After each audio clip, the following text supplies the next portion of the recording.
चांद छुपा बादल में। বলিউড ভাইজান সালমান খান ও সাবেক বিশ্বসুন্দরী ঐশ্বরিয়া রায় বচ্চনকে নিয়ে চর্চা যেন কখনোই শেষ হবার নয়।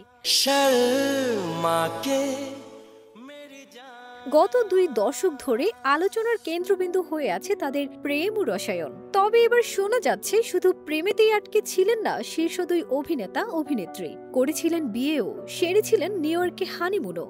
গুঞ্জন ছড়ায় লোনাভাড়ার একটি বিলাসবহুল বাংলোয় বসে সালমান ও ঐশ্বরিয়ার বিয়ের আসর। এই সময় উপস্থিত ছিলেন ঘনিষ্ঠ আত্মীয় স্বজন ও বন্ধু বান্ধব।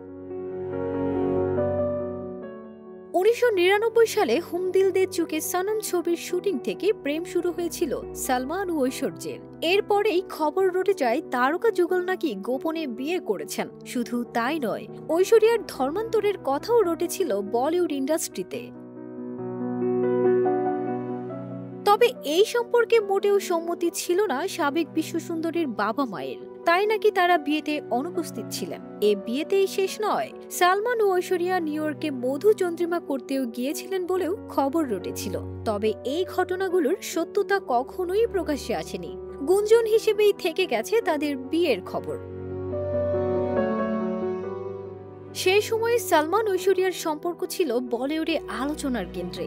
গোপনে এই 2 অভিনেতা অভিনেত্রীর বিয়ে নিয়ে সামাজিক যোগাযোগ মাধ্যমে আলোচনার ঝড় উঠেছিল। এক সাক্ষাৎকারে এই বিষয়ে ঐশ্বরিয়াকে প্রশ্ন করা হলে তিনি সবটাই মিথ্যে বলে দাবি করেছিলেন। ঐশ্বরিয়া বলেছিলেন তিনি বিয়ে করলে গোটা ইন্ডাস্ট্রি জানতে পারবে। বিয়েটা হলে গোটা ইন্ডাস্ট্রির কাছে কি খবর থাকতো না? খুব ছোট আমাদের এই ইন্ডাস্ট্রি, আমি এমন মানুষ নই যে বিয়ের মতো বড় ব্যাপারকে অস্বীকার করব। তিনি বলেন, বিয়ে হলে গোটা দুনিয়াকে গর্বের সঙ্গে আমার বরের সঙ্গে পরিচয় করাতাম, তাছাড়া বিয়ে করার সময় কোথায়? এইসব গুজবগুলো সত্যিই হাস্যকর। উল্লেখ্য, 2002 সালে সম্পর্কের ইতি টেনেছিলেন ঐশ্বরিয়া ও সালমান। তবে সেই বিচ্ছেদ নিয়েও চর্চা হয়েছিল বিস্তর। বিচ্ছেদের পর দুজনের মধ্যে প্রায় মুখ দেখাদেখিও বন্ধ হয়। এরপরে আর কখনো একসঙ্গে কাজ করেননি ঐশ্বরিয়া ও সালমান। ফারজানা নিকিতা, দেশ রূপান্তর।